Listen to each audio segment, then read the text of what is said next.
من مميزات العربية. كما عرفنا أن اللغة العربية من خصائص العربية وهو يعني لها مفردات كثيرة، مفردات كثيرة، بينما مثلا المفردات اللغة الفرنسية لا يتجاوز عددها من 1050 ألفا، والروسية كذلك لا يتجاوز من 1130، والإنجليزية الأكثر استشارا مثلا لا يتجاوز من 600 ألف.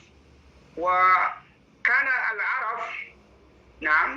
العرب كعدد مفرداتها دون التكرار وصل إلى 12 مليون كلمة. هذه من مميزات اللغة العربية. واللغة العربية في الأرقام يعني اللغة العربية واحدة من 6 لغات معتمدة بالأمم المتحدة، وكذلك 60 دولة تتحدث باللغة العربية. واللغة العربية كانت لغة رسمية في 26 دولة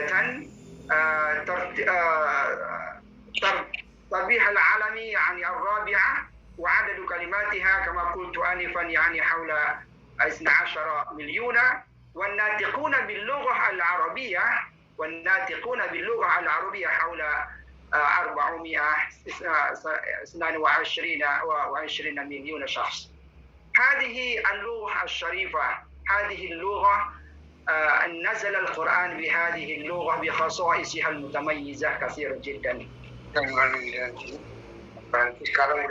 أنا سأتحدث قليلا أهمية تعلم اللغة العربية.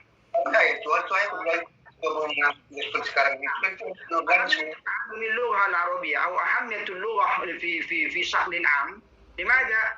لأن كل فرد يولد في مجتمع له لغته وفنونه وتراثه.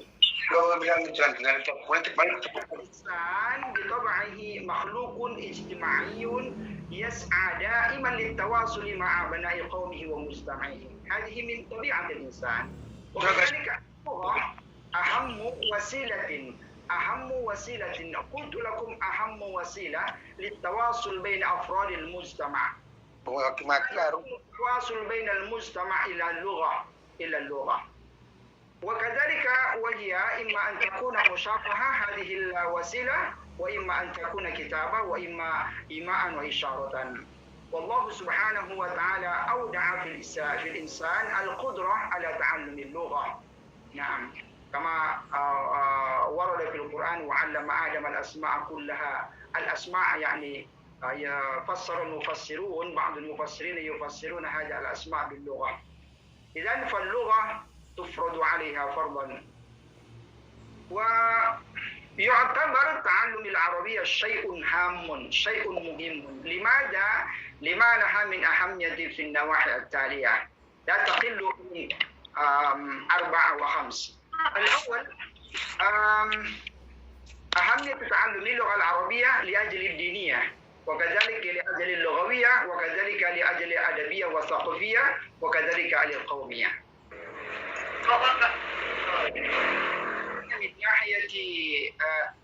من ناحية الدينية هو يعني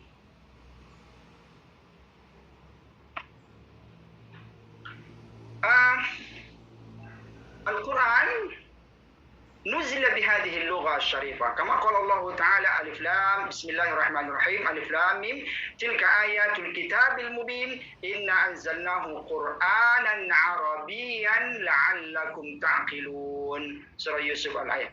وكذلك هناك ورد في آية أخرى كثير التي تتكلم بأن القرآن نزل باللغة العربية، والعربية هي لغة سهلة جدا. فأصبحت هذه اللغة عاملا رئيسا في استمرار قراءة آيات هذا الكتاب المجيد وفهم من نصوصه. وكذلك اللغة العربية هي لغة الحديث الشريف الذي يتضمن نصوصا من أقوال الرسول صلى الله عليه وسلم ويشتمل على آثار من كلام أصحابه رضوان الله عليهم. وكذلك بهذه اللغة صنفت كتب التفسير التي تشرح آيات الذكر الحكيم وتبين مظاهر المعجزة البيانية القرآنية. وكذلك أيضا اللغة العربية وبها ألفت كتب الفقه التي فصلت جوانب الشريعة الإسلامية وبينت أحكامها الدينية والدنيوية. وما هي أهمية اللغة العربية من الناحية اللغوية؟ الأول، العربية هي إحدى اللغات الإنسانية القديمة التي ما زالت حية بفضل الله تعالى، وهذا مكسب عظيم للثقافة الإنسانية والتاريخ البشري بشكل عام ولعقل الساميات بشكل خاص. وكذلك لأن اللغة العربية ساعدت على إجراء الدراسات والقيام بالمقارنات اللغوية التي استثمرت في قراءة نقوش اللغات السامية ونصوصها القديمة، وكذلك وشرح معانيها ووضع معاجمها كما استفاد من علماء التاريخ والحضارة. وكذلك أهمية اللغة العربية من الناحية الأدبية والثقافية. العربية هي اللغة الرسمية والأدبية المستعملة في المحافل العامة وحلقات الدرس ووسائل الإعلام التي مكنت متكلميها من قراءة نصوص قديمة قد يعود بعضها إلى القرن السادس ميلادي. وهكذا هذا الامتداد التاريخ حفظ لنا تراثا ثقافيا ضخما يتمثل في قصائد الشعر الجاهلي والإسلامي والأممي والعباسي بجانب رصيد من المأثورات النثرية المتمثلة في خطب وأمثال وحكم وقصص ومقامات وروائع وأدبية ترجمت من الهندية والفارسية مثل كليلة النتا.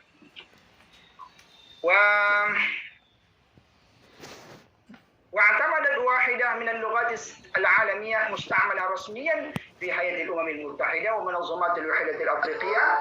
وكذلك كما نجد مئات الجامعة العالمية المعروفة في أمريكا وأوروبا وكذلك في إندونيسيا تنشأ أقساما متخصصة تعنى بتدريسها وتعريفها والتعريف بآدابها وتراثها، حتى يكون كثير من البلدان موجود فيها الدراسة والمؤسسات الإسلامية يدرسون اللغة العربية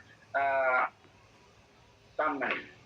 وما هي أهمية اللغة العربية من الناحية القومية؟ كما عرفنا العربية هي أقوى الروابط القومية بين الشعوب العربية، إنها أقوى من الروابط الدم وأوثق متانة من العلاقات الاقتصادية والتاريخية. بها تتوطد العلاقات الثقافية والإعلامية وتتقوى الروابط القومية.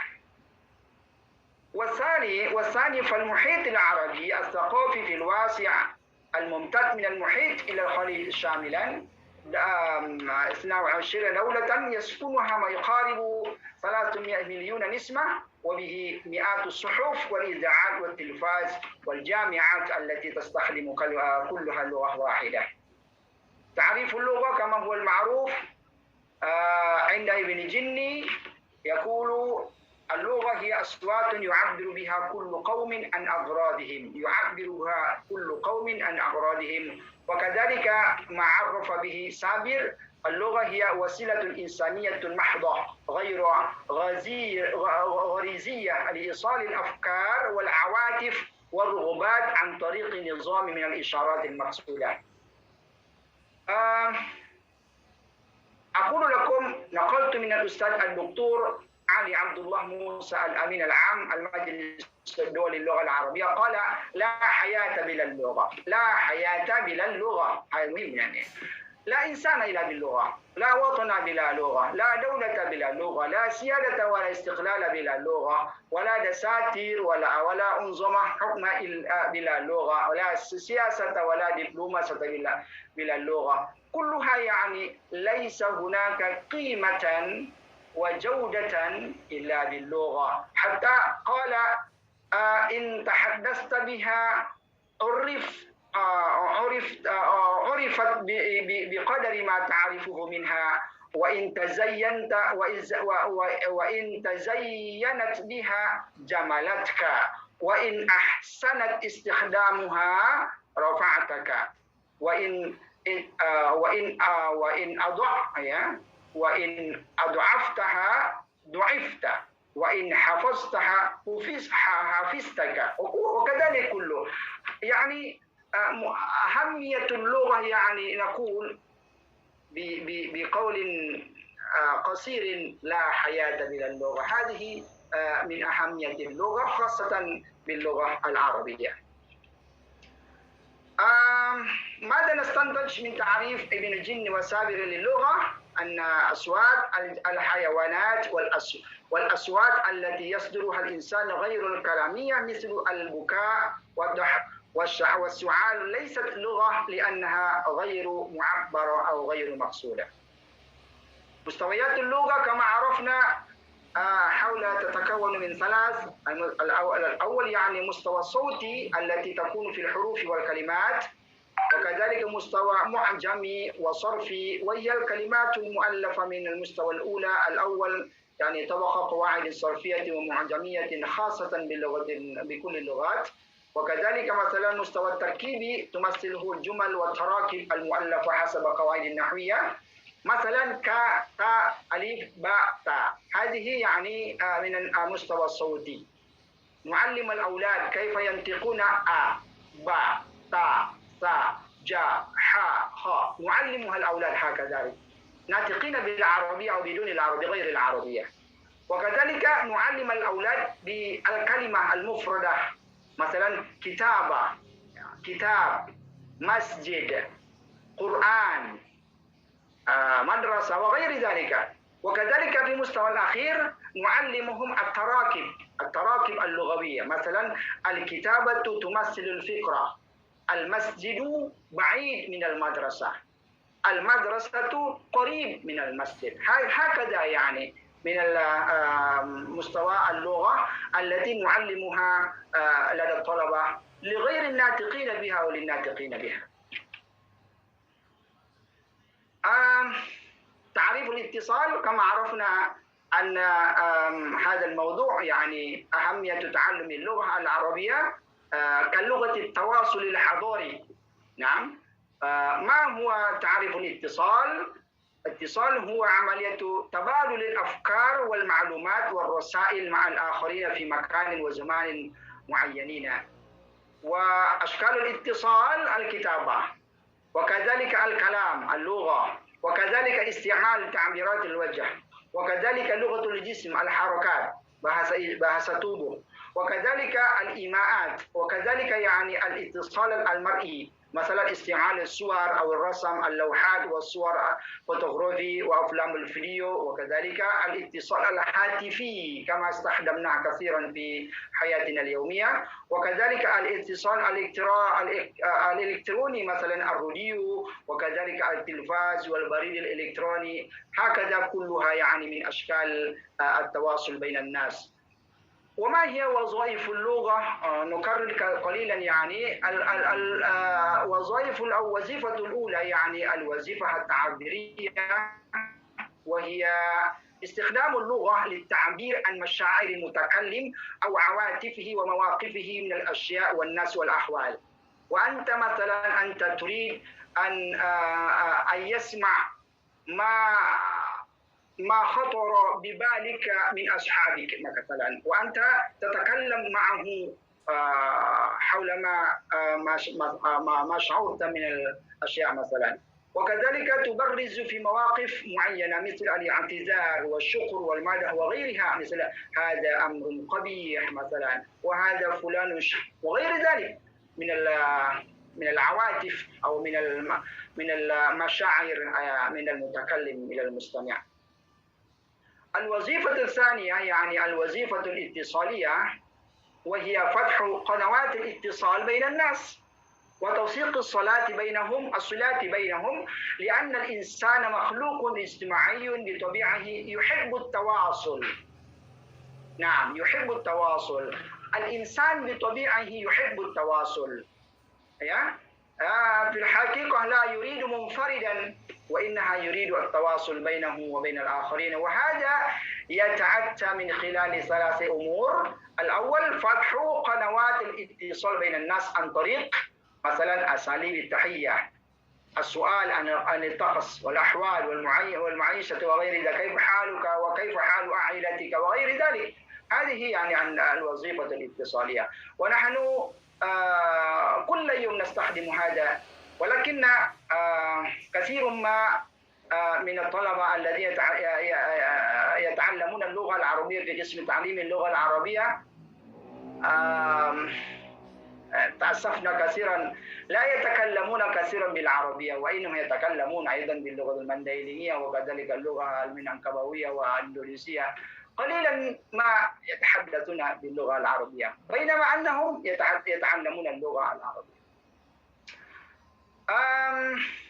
المحافظة على سلامة القناة الاجتماعية عن طريق مثلا تشجيع المتكلم على الحديث وحثه على الاستماع، مثل أتسمعني؟ أتفهم ما أعني؟ أليس كذلك؟ قناة الاتصال بطريقة مقبولة اجتماعيا، مثل سلم على والدك، سلم على عائلتك،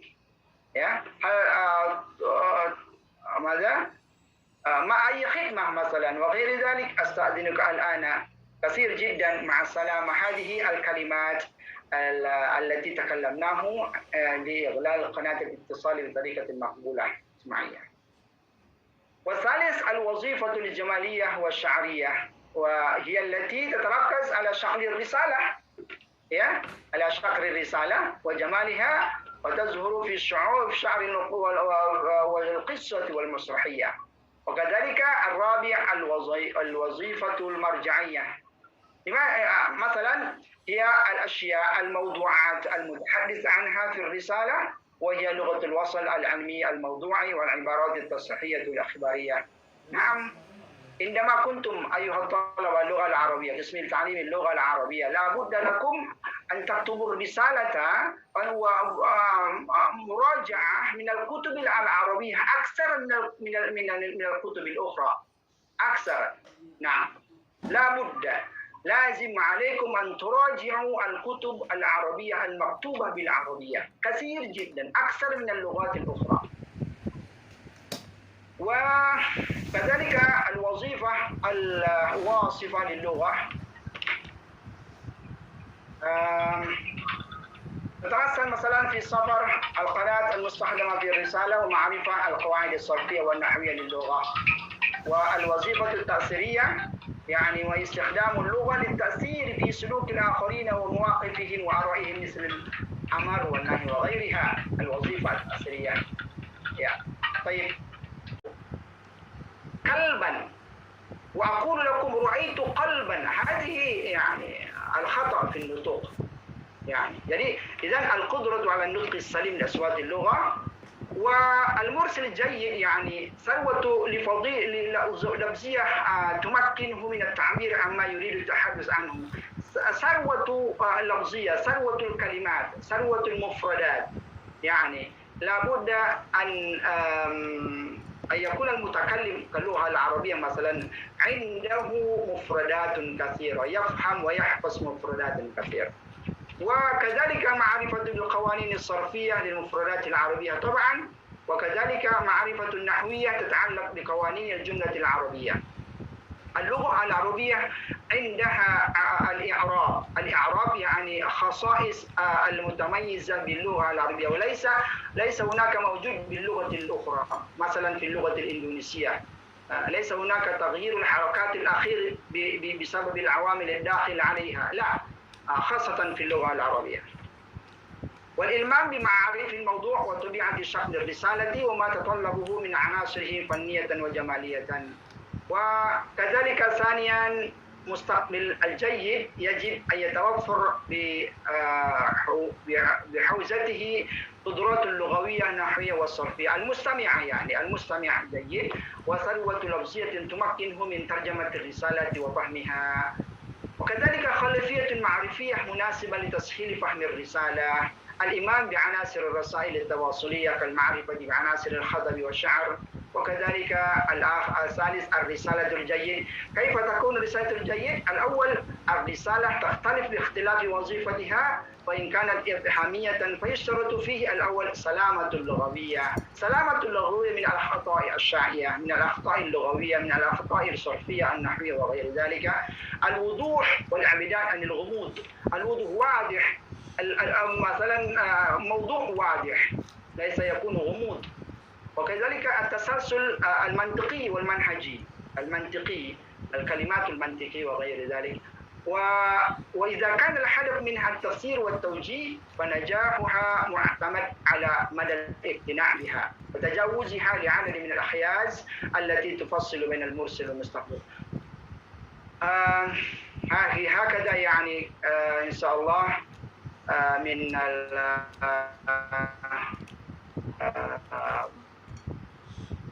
من السمات المتكلم، وكذلك من المستقبل أو من المستمع، وكذلك من الرسالة، وكذلك الأخير يعني القناة الجيدة، يعني يجب أن تكون مناسبة من حيث التكلف والاقتصادية والبشرية للهدف منها، وكذلك قادر على الانتشار والوصول إلى المستهدفين، وكذلك مناسبة لطبيعة الرسالة مثل أن تتطلب الرسالة رسما أو صوتا، وكذلك مناسبة للعشر. والخامس خالية من التشويش، خالية من التشويش. نعم، هكذا أقول لكم. هذا يعني ماذا نقول الندوة الافتراضية، وقد قدمت لديكم جميعا الموضوع الصغير، يعني أهمية تعلم اللغة العربية كاللغة التواصل الحضاري. المهم يعني اللغة تحتاج إلى الممارسة. أقول لكم أيها الطلبة، كل اللغة التي تتعلمون بها كمثل اللغة العربية التي تتحدثون وتتعلمون في هذا القسم لابد أو تحتاج إلى الممارسة. الممارسة في الاستماع، والممارسة في المحادثة، والممارسة في الكتابة، والممارسة في القراءة. نعم. لماذا؟ لأن اللغة هي المهارة. المهارة تحتاج إلى الممارسة كل يوم، كل ساعة، وكل الأسبوع، وكل شهر، وكل سنة. نعم، إذن تمارس نفسك في كسر الاستماع، تمارس نفسك في كسر المحادثة، وتمارس نفسك في القراءة والكتابة، ولا تخف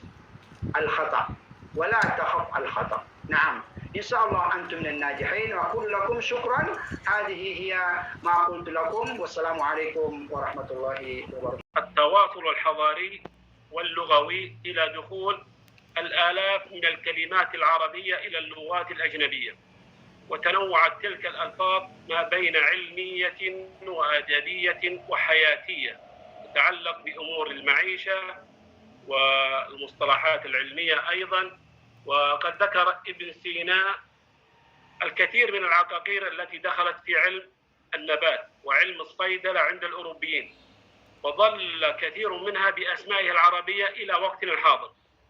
وسوف نذكر بعض الأمثلة لهذه المفردات العربية في اللغات الأجنبية وخاصة الأوروبية، ككلمة عنبر، وكذلك الزعفران، والكافور، والتمر الهندي، وعود الند، والمسك، والصندل وغيرها. ويكفي العرب فخرا ما بقي من الأسماء الطبية في اللغات العربية أو الغربية كالكحول والصداع. وقد سجل الأستاذ ويسلر في كتابه الحضارة العربية الكلمات العربية التي دخلت إلى اللغات الأجنبية. وأيضا دخلت الأرقام العربية التي نعرفها أيضا في كتابة الأوروبيين، وكذلك تعترف القواميس الغربية بتلك الأرقام وأنها أصلها عربي. هذه بعض الآثار العربية على اللغات الغربية. الآن سوف أتكلم عن تأثير اللغة العربية على اللغة الإندونيسية. الأستاذ خالد تكلم عن أهمية اللغة وفضلها وخصائصها ومتحدثو اللغة العربية. أنا سوف أتكلم عن تأثير اللغة العربية على اللغة الإندونيسية، خاصة في المفردات.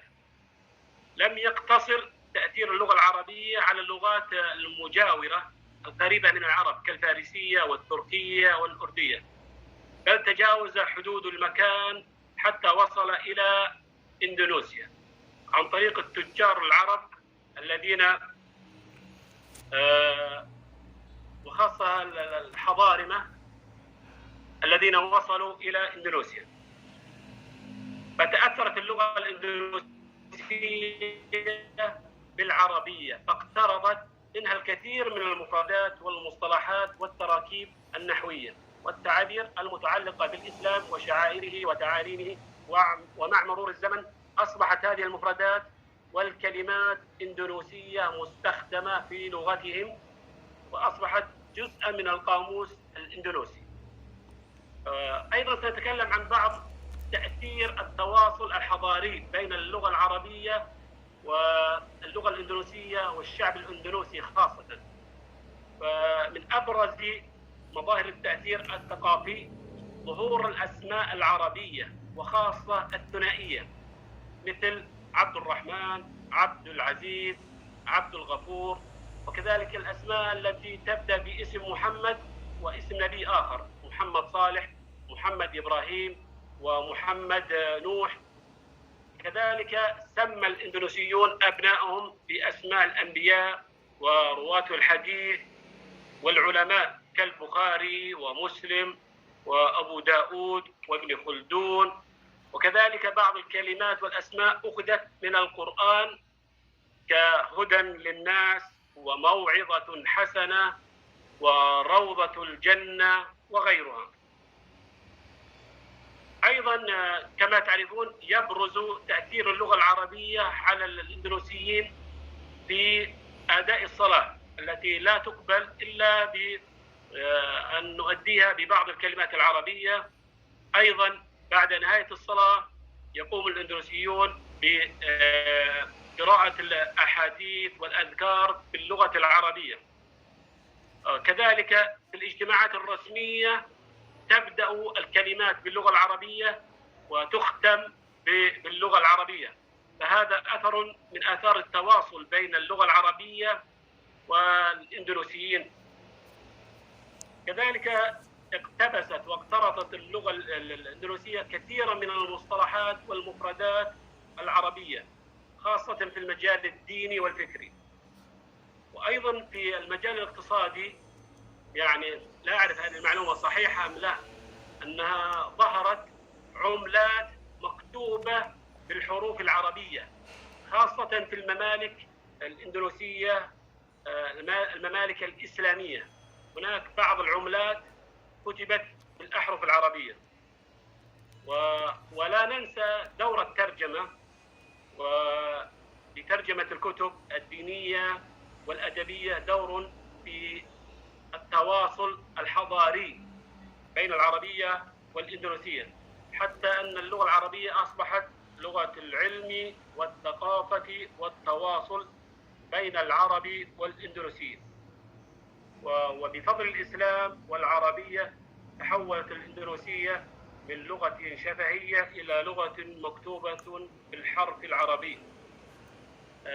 لا أريد أن أطيل عليكم، لكني سوف أتكلم عن التأثير بين اللغة العربية واللغة الإندونيسية في 4 أشياء.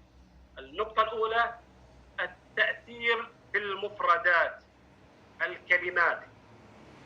جانب المفردات والكلمات من أكثر الجوانب التي كان فيها تواصل وتأثير بين اللغة العربية واللغة الإندونيسية. وقد تعددت البحوث في عدد الكلمات الإندونيسية المأخوذة من اللغة العربية. كما يقول سودارنو في بحثه أن عدد الكلمات الدخيلة العربية إلى اللغة الإندونيسية تجاوز 2300 136 كلمة. ودخلت المفردات العربية في مجالات متعددة، مثل المجال الديني وهو أكبر المجالات، فدخلت الكلمات والمفردات مثل إنفاق، إلهام، وحي، إيمان، معجزة، حديث وغيرها. كذلك في مجال السياسة والمجتمع كلمات ومفردات إنسان، جماعة، اتحاد، سياسة، نظام، مجلس، ديوان، شريعة وغيرها.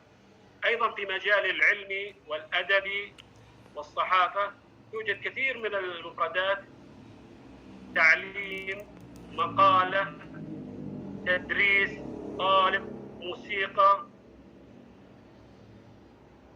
وهم، وسواس، رحيم، فكر، عزيمة وغيرها.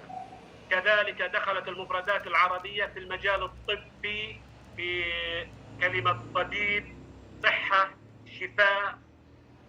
وفي مجال الطبيعة والطعام وغيرها كثير من المفردات، لكن سوف نتكلم عن كرسي، باب، لذيذ وغيرها. هذا التأثير الأول، التأثير في المفردات. التأثير الثاني التأثير الصوتي، يستلزم دخول الألفاظ الدخيلة من العربية إلى اللغة الإندونيسية أن تخضع أولا للنظام الصوتي في اللغة الإندونيسية في تلك اللغة لتشكل الصورة التي تتفق معها، وقد ينالها بعض التغيير بسبب البعد النظام الصوتي العربي والنظام الصوتي الإندونيسي في الأوزان وطريقة النطق. ويختلف النظام الصوتي للغتين المقرض والمقترضة، ويكون أثره التحريف في الألفاظ الدخيلة. وبالنظر إلى الاختلاف الكبير بالنظام الصوتي العربي والإندونيسي، يتبنى حجم الانحرافات التي يمكن أن تصيب الألفاظ العربية الدخيلة. اللغة الإندونيسية لم تكن تعرف من الحروف العربية التي يبلغ عددها 28 حرفا سوى 14 حرفا، هي الألف والباء والتاء والجيم والدال والسين والكاف واللام والميم والنون والهاء والواو والياء. أما الحروف العربية التي لم تكن في اللغة الإندونيسية، الثاء لم يكن موجودا، والحاء والخاء وحرف الذال وحرف الزاء والشين والصاد والضاء والضاء والطاء والعين والغين والفاء والقاف.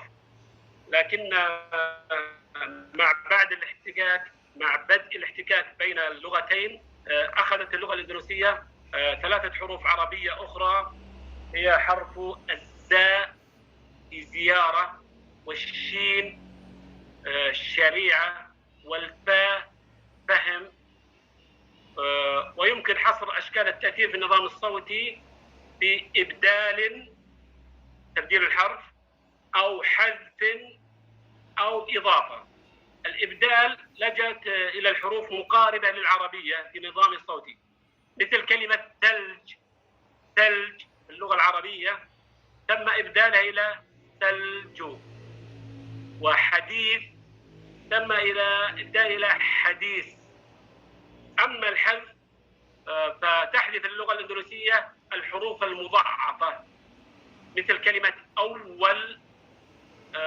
أول وتمدن إلى تمدن. أما الإضافة زيادة ضمة أو بعض الحروف، مثل كلمة نفس، نقول في الإندونيسية نفس، وشكر نقول شكر، فهي إضافة بعض الحركات. التأثير الأول هو التأثير المفردات. التأثير الثاني التأثير الصوتي، الأصوات والحروف والمخارج. التأثير الثالث أريد من الأساتذة أن يصححوا لي أن أخطأت في التأثير الدلالي. التأثير الدلالي طرأت تغيير على الألفاظ يعني يصبح معنى الكلمة أكبر وأوسع من الدلالة العربية. مثل كلمة بلال في العربية، المقصود بلال هو مؤذن الرسول. في اللغة الإندونيسية بلال أصبح جميع المؤذنين بلال.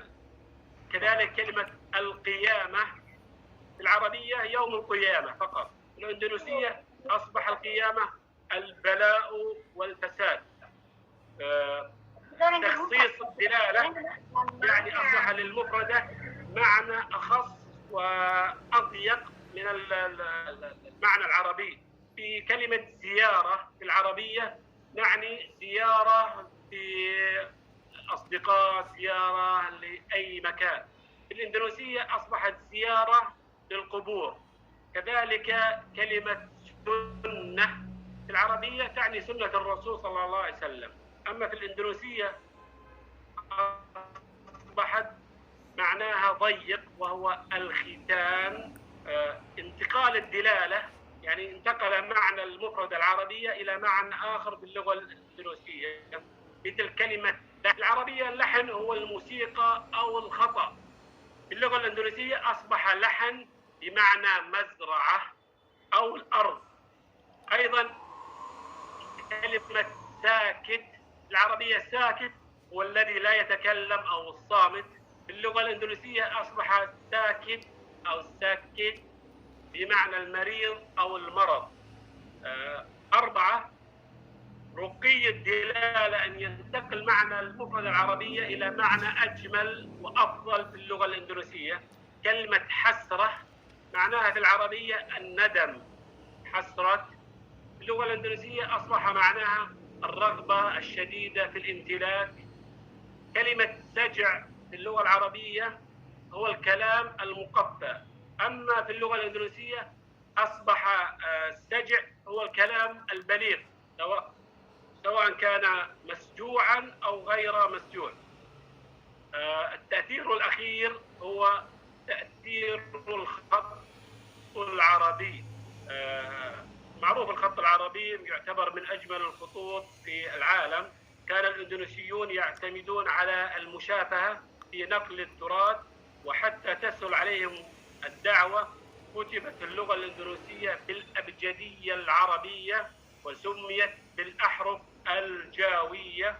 وسبب التسمية لأن طائفة من متحدثي الملاوية وأغلبهم من جاوي كانوا يفدون إلى الحج ثم لطباعة الكتب فنسبت الكتابة أو الأحرف الجاوية لهم. والكتابة العربية الجاوية تختلف عن الكتابة العربية رغم استخدامها بعض الحروف العربية 29 حرفا، لكن الجاوية عدد الحروف فيها 33 حرفا. ورغم عدم الالتزام بالقواعد والصيغ العربية لكنها من الشكل معروفة للقراءة والكتابة. وفضلا عن دور العلماء الإندونيسيين الذين يدرسون في العرب ويؤلفون الكتب بالجاوية. هناك أنواع التأثير الأخرى، التأثير في التراكيب، التأثير في التركيب الإضافي والجملة الإسمية والمنادى، لكن لا أريد أن أخذ كثيرا من الوقت. أشكركم على الاستماع. وفي ختام هذه الكلمة، هذا هو اليوم العالمي للغة العربية، لكن اللغة العربية ليست يوما واحدا، لا، اللغة العربية أيام السنة كلها أيام عربية للغة العربية. في الختام نشكركم على الاستماع والسلام عليكم ورحمة الله وبركاته. لأقدم مقالتي في هذه المحاضرة أو على موضوع اللغة العربية والتواصل الحضاري. وفي هذه الفرصة سأقدم الموضوع اللغة العربية والحضارة الإسلامية فلذلك هذا الموضوع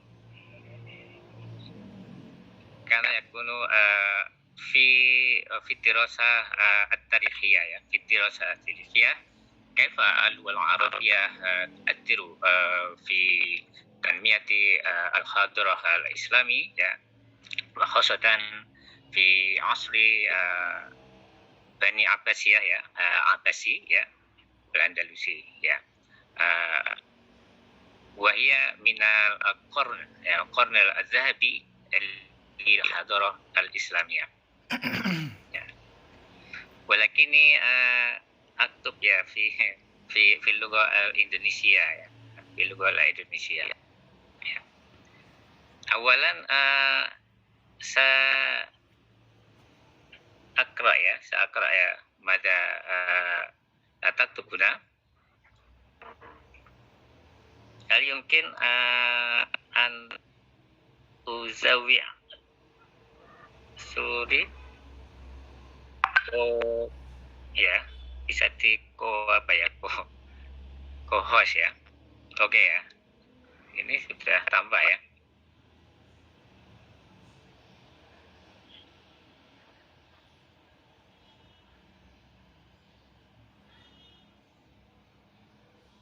Oke, bisa next slide ya. Slide berikut.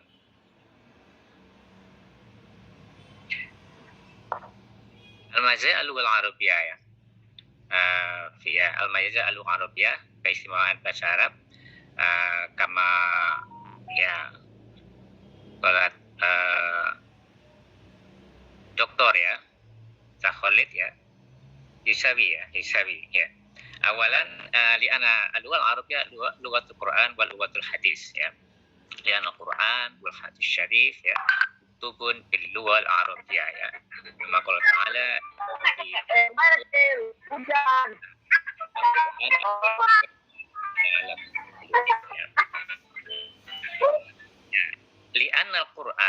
لأن القرآن مكتوب باللغة العربية والقرآن دستور للإسلام لدين الإسلام القرآن ولذلك اللغة العربية مهم جدا للمسلمين لأنهم لمن يريد أن يفهموا اللغة العربية فعليهم أن يدرس اللغة العربية إذا كان تفهيم القرآن واجب فدراسة العربية دراسة العربية واجب أيضا لأن بدون اللغة العربية لا يمكن لنا أن نفهم القرآن ولذلك كما قال رسول الله SAW خيركم من تعلم القرآن وعلمه خيركم من تعلم القرآن وعلمه وهذا أن اللغة العربية مهمة جدا فلذلك إذا رجعت إلى أحاديث رسول الله صلى الله عليه وسلم خيركم من تعلم القرآن وعلمه فلذلك يمكن خيركم من تعلم العربية وعلمه وعلينا أن تتعلم العربية وعلمه لأن العربية مهم جدا لتفهيم القرآن Oke, وهذا مزايا في اللغة العربية والثاني اللغة العربية كلغة كتب التراث الإسلامي هناك كثير من الكتب الإسلامي مكتوب باللغة العربية وكتب الشريعة وكتب التربوية وكتب الحديث وكتب التفسير هذه قالت أقول في مقالة قبلها والثالث أن اللغة العربية هي لغة العلوم الكلاسيكية العلوم الكلاسيكية كثير من العلوم الكلاسيكية مكتوب باللغة العربية لأن العلوم الكلاسيكية مكتوب في القرن أوائل القرن الثامن والتاسع والعاشر وإلى ذلك كمثال هناك كتاب عن الطب لابن سينا لابن سينا قانون في الطب. قانون في الطب مكتوب باللغة العربية. قانون في الطب هو كتاب للعلوم الطبي الكلاسيكية. فلذلك المدارس المواد التي يدرس علم الطب في أوروبا في أوروبا كمثال إذا كانوا يفهمون الطب الكلاسيكي عليهم يدرس قانون في الطب كتاب قانون في الطب لدي ابن سينا. وكثير من الكتب العلمية الكلاسيكية مكتوب باللغة العربية هذا. والرابع أن اللغة العربية هو لغة الدولي لغة الدولي كما يعني منذ سنة 2000 و73 United Nation PBB التي قد يشارك في كلغة اللغة العربية كلغة الدولية لأن كثير من المسلمين في إندونيسيا هم يتكلم باللغة العربية أو يستعمل اللغة العربية لفهم القرآن ولفهم الحديث ولفهم الدين الإسلام لأن كثير من الكتب الإسلامية تكتب باللغة العربية وبعد أن نبحث عن مزايا اللغة العربية سنبحث عن الحضارة والثقافة slide berikutnya. Al-Hadrah wa Thaqafah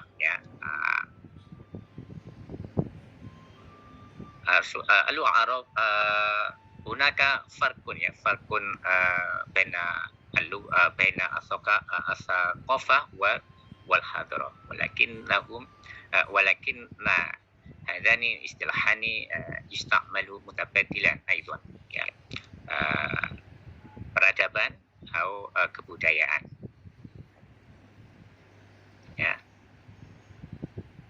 slide berikutnya next operator.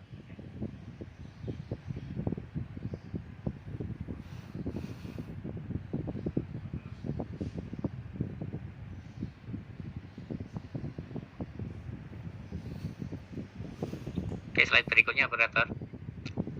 Dapat hadrah wa thaqafah.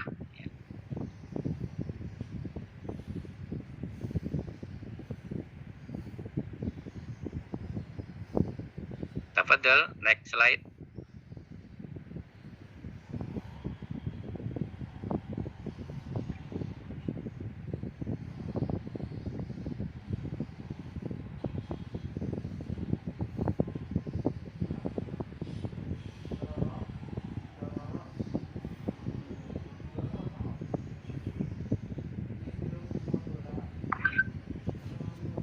Luar Indonesia kan peradaban dan kebudayaan sering digunakan secara bergantian meskipun ada sedikit perbedaan antara kedua istilah tersebut peradaban adalah kebudayaan yang mencapai taraf tinggi atau kompleks peradaban adalah tingkat kebudayaan ketika tidak lagi memiliki aspek produktif Artinya apa? Artinya bahwa peradaban itu merupakan tindak lanjut dari kebudayaan Nah, sehingga kebudayaan itu lebih maju pada sesuatu yang hidup kreatif, yang masih berkembang, memungkinkan masih berserang atau disebut dengan sedang menjadi atau itikam, sedangkan peradaban adalah sesuatu yang sudah jadi atau it has been sudah dijadi nanti kita akan lihat contohnya contoh dari peradaban contohnya adalah seperti bangunan-bangunan yang menggunakan teknologi ya, karena setiap teknologi memerlukan kebudayaan. Nah, nanti kebudayaan yang dimaksud adalah ilmu pengetahuan. Ya. Seperti bangunan-bangunan istana Alhambra yang sangat indah itu ya di Spanyol ya. Masjid Cordoba peninggalan umat Islam di Spanyol juga ya. Candi Borobudur di Indonesia, piramida di Mesir ya, tembok besar di Cina, serta berbagai hal yang monumental lainnya. Itu masuk pada terapan peradaban. Ya. Dia juga termasuk gadget ya yang kita gunakan, itu bagian dari peradaban modern. Ya. Sedangkan contoh kebudayaan ya, misal al-ulum ya, al-musikiyah ya, makulat wal syarabat ya, wa ma ila dzalik ya. Nah, di tingkat kebudayaan ini memungkinkan masih mengalami perkembangan ya, berkembang. Ya. Kalau peradaban tadi yang sudah jadi ya, sudah jadi. Nah, kan tetapi peradaban ini tidak bisa terlepas dari peran kebudayaan. Nah, itu. Sehingga disitulah pentingnya peradaban, kita membahas peradaban dan kebudayaan. Nah, sekarang apa bentuk dari kebudayaan yang bisa membangun sebuah peradaban? Ya, kebudayaan bisa terwujud seperti ini ya, kebudayaan yang wujud gagasan atau ideal atau gagasan seperti al-ulum al-mutanawwi'ah ya, berbagai ilmu pengetahuan itu masuk wujud kebudayaan dalam bentuk gagasan. Kemudian kebudayaan yang berwujud aktivitas kalau kita contohkan misalnya di Indonesia itu seperti pertunjukan wayang, ada musik musik pentas musik ya, itu merupakan kebudayaan yang berwujud aktivitas, sehingga kalau tidak dipentaskan ya tidak kelihatan wujudnya. Yang ketiga adalah kebudayaan yang berwujud artefak benda-benda ya, seperti bangunan ya, mata uang ya, yang mana itu merupakan hasil kreasi ya, karya dan cipta manusia ya. Itu ada 3 jenis wujud kebudayaan. Nanti kita bisa lihat pada kebudayaan Islam ya. Nah, kebudayaan Islam yang saya maksudkan di sini adalah kebudayaan yang ini merupakan hasil karsa ya, dan cipta umat Islam yang didasarkan kepada nilai-nilai ajaran Islam yang bersumber hukum dari Al-Quran dan Sunnah Rasulullah SAW. Itu kebudayaan. Karena banyak banyak dalam hal ini banyak pendapat ya, dan Islam apa? Bagaimana dengan kebudayaan Islam yang kebudayaan yang dihasilkan oleh orang non Muslim? Itu masuk nggak kebudayaan Islam? Nanti kita bisa masuk diskusi bersama. Ya, kemudian ciri kebudayaan Islam ya ini bahwa kebudayaan Islam itu harus bernafaskan tauhid ya, itu. Karena itulah dari tasyahudnya la ilaha illallah Muhammad Rasulullah, sehingga di situ menjadi dasar utama dalam kebudayaan Islam. Yang kedua adalah karya apapun yang diciptakan oleh umat Islam itu hendaknya bertujuan untuk meningkatkan ya, kesejahteraan umat. Nah, sehingga di sini alladzina amanu wa amilus sholihat. Nah, ini istilah lain dari alladzina amanu itu tauhid, wa amilus sholihat yaitu bertujuan untuk meningkatkan kesejahteraan umat. Itulah kalau hasil karya cipta rasa umat Islam tujuannya untuk itu ya, itu bisa masuk kategori kebudayaan Islam ya. Nah, kemudian setelah kita mengkaji atau membahas terkait dengan kebudayaan ya secara sepintas tadi saya sampaikan ya, maka kita akan mencoba untuk mencermati tahapan perkembangan peradaban Islam terutama pada era ya abad ke-8, 9, 10 ya, yang merupakan abad keemasan ya peradaban Islam pada tempo dulu. Nah itu, sehingga dengan sejarah ini kita bisa belajar dari sejarah ya, bagaimana dulu umat Islam bisa mencapai puncak kejayaannya ya, dan apakah mungkin ya umat Islam saat ini bisa mengulangi kejayaan umat Islam sebagai pusat peradaban dunia ya pada abad ke-10 tersebut. Nah, kalau kita lihat dari fase-fase perkembangan peradaban Islam di era ya abad ke-8, 9, 10 ya, itu diawali dari gerakan penerjemahan. Nah, kalau kita lihat itu bahwa pada masa Khalifah Harun ar-Rasyid ya, yang dilanjutkan oleh putranya yaitu Al-Ma'mun, Kekhalifahan Abbasiyah ini memiliki program gerakan penerjemahan besar-besaran ya, buku-buku ilmiah yang ditulis dari non-Arab kemudian diterjemahkan ke dalam bahasa Arab. Nah, pada masa ini atau fase translation and understanding ini ya, bahwa terjemahan dan pemahaman ini atau mahal terjemah wa tafhimul ilmi ya, dari sini Khalifah Harun ar-Rasyid mendirikan sebuah pusat ya, pusat pengembangan ilmu. Nah, ya mungkin bisa juga waktu teknologi juga ya kalau sekarang, yaitu Baitul Hikmah ya. Di situ mendirikan Baitul Hikmah, semisal pusat ya, pusat pengkajian ya dan pengembangan ilmu pengetahuan ya, diawali dari gerakan penerjemahan ini besar-besaran ya. Nah, mungkin kalau kita analogkan dengan sekarang, misalnya di ASUD Indonesia sekarang ini, pemerintah ya, Indonesia itu memiliki apa yang disebut dengan BRIN ya, Badan Riset dan Inovasi Nasional. Badan Riset dan Inovasi Nasional yang diketuai oleh Ibu Megawati. Nah, apakah ini sama dengan Baitul Hikmah ya dalam rangka mengembangkan ilmu pengetahuan dan teknologi ya? Ya kalau bisa ya itu dilakukan seperti itu akan bagus ya. Pada masa Bani Abbasiyah ini pengembangan ilmu pengetahuan teknologi disupport penuhnya oleh sang raja atau sang khalifah, di sini Khalifah Harun ar-Rasyid, dan juga dibantu oleh Al-Ma'mun.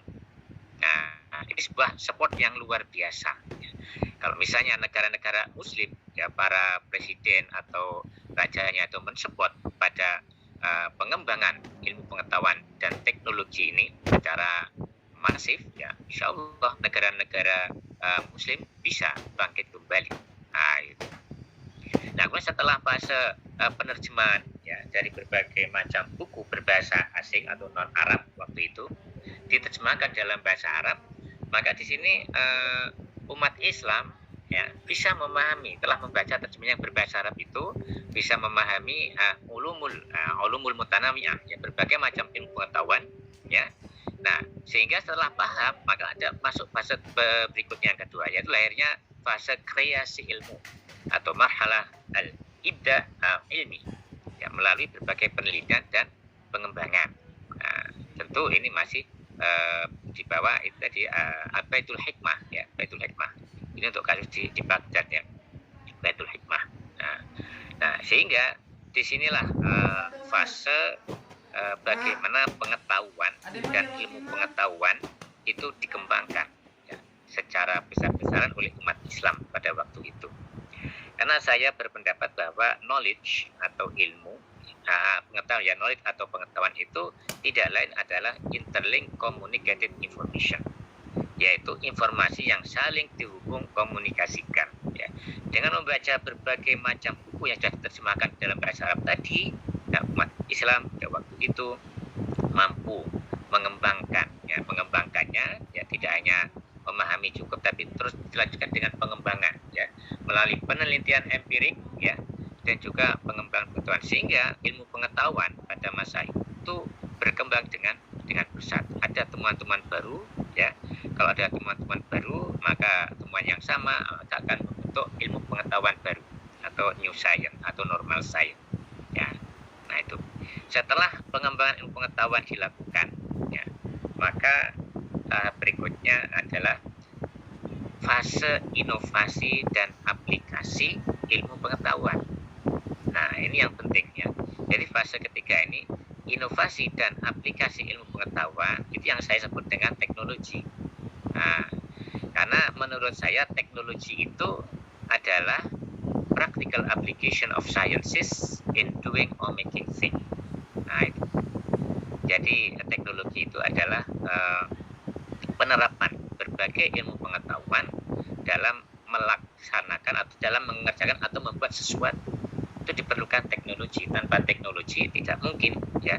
Misalnya bikin pesawat terbang, itu diperlukan teknologi. Tanpa teknologi tidak bisa.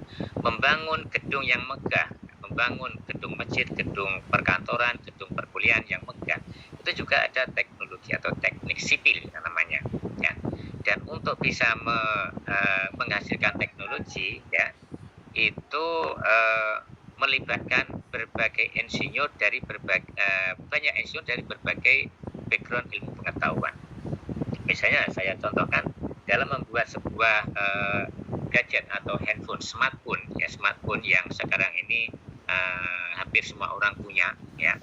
Maka sebuah perusahaan smartphone itu memperkerjakan banyak insinyur dari berbagai bidang ilmu pengetahuan yang berbeda-beda. Ya, tentu biasanya ilmu matematika ini hampir semua teknologi itu menggunakan ilmu matematika.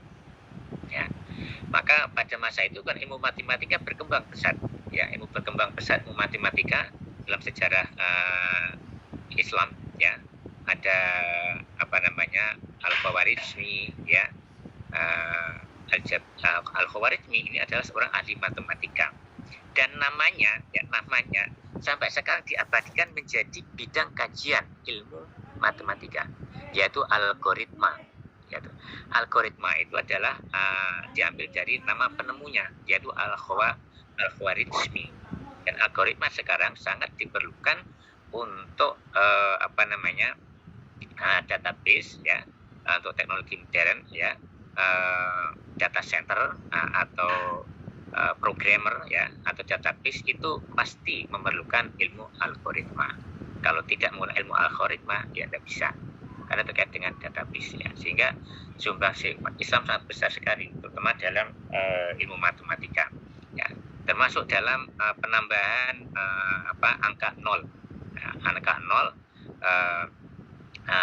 dalam konsep matematika atau hitungan angka 1, 2, 3 sampai 9 itu diambil dari angka Hindi ya, dari Hindi. Nah, kemudian ulama-ulama atau ilmuwan Arab itu menambahkan angka 0. Setelah 1 tambah 0 jadi 10. Kemudian setelah 2 ditambah 0 jadi 20, sehingga angka matematika tidak berhenti pada angka 9. Bisa berkembang. Setelah 9 ada 20 dan sebenarnya 21, 23 seterusnya. Nah, sehingga ini menjadi sumbangsih terbesar ya macam dalam bidang matematika adalah penemuan angka 0 atau shifr ya, dalam bahasa Arabnya dalam bidang matematika. Oke. Sehingga fase perkembangan ya, ketika inovasi dan aplikasi pengetahuan itulah umat Islam menghasilkan berbagai macam teknologi. Nah, itu. Oke, sehingga teknologi ya tadi saya sampaikan bahwa tidak mungkin berkembang tanpa adanya pengembangan ilmu pengetahuan ya, yang di tahap kedua itu. Sehingga ini tahapan-tahapan, ketika tahapan ini merupakan tahapan yang sangat hierarkis ya, ketika suatu bangsa ingin mengembangkan sebuah peradaban yang tingkat tinggi. Nah, kemudian berikutnya apa peran bahasa Arab terhadap perkembangan peradaban Islam? Nah, ini. Jadi sejarah ya bisa kita ambil pelajaran bahwa bahasa Arab memang berperan besar ya dalam pengembangan peradaban Islam ya, terutama dalam ini terkait dengan pengembangan ilmu pengetahuan ya, dan teknologi, yang dimana temuan-temuan ilmu pengetahuan dan teknologi yang dihasilkan oleh umat Islam ini berpengaruh besar terhadap Renaissance di bangsa Eropa. Nah, itu. Nah, peran bahasa Arab ya terhadap peradaban Islam pertama adalah bahasa Arab sebagai bahasa integrasi atau bahasa pemersatu ya. Nah, dalam Indonesia adalah bahasa pemersatu. Kalau kita lihat dari sejarah bahwa setelah Islam berkembang keluar dari Makkah Madinah ya, mereka berkembang ke Mesir, ke Persia ya, ke Turki ya, kemudian ke Afrika Utara ya, sampai ke barat ya, sampai Andalusia. Itu menunjukkan bahwa umat Islam itu dari berbagai background bahasa budaya. Nah, oleh karena itu ketika Bani Umayyah maupun Abbasiyah ya memegang pemerintahan, maka bahasa Arab ini dijadikan sebagai bahasa resmi negara. Ya, dengan bahasa resmi negara maka semua rakyatnya, semua penduduk yang ada di bawah kekuasaannya itu harus menggunakan bahasa Arab, sehingga integrasi atau kepersatuan ya, persatuan bangsa itu bisa dijaga. Seperti di Indonesia, meskipun di Indonesia masing-masing daerah itu punya bahasa masing-masing, tapi tetap bahasa nasionalnya adalah bahasa Indonesia. Ya, begitu dia bisa berbahasa Indonesia, maka dia akan cair ya dengan suku yang lain. Oke, yang kedua, bahasa Arab pada waktu juga sebagai bahasa konservasi. Bahasa konservasi ini adalah bahasa untuk menjaga kemurnian turus al-Islami dan juga kemurnian Al-Quran dan juga al-Hadis ya. Ini. Nah, oleh karena itu bahasa Arab Fusha ya, bahasa Arab Fusha, karena Al-Quran itu menggunakan bahasa Arab Fusha, maka tetap harus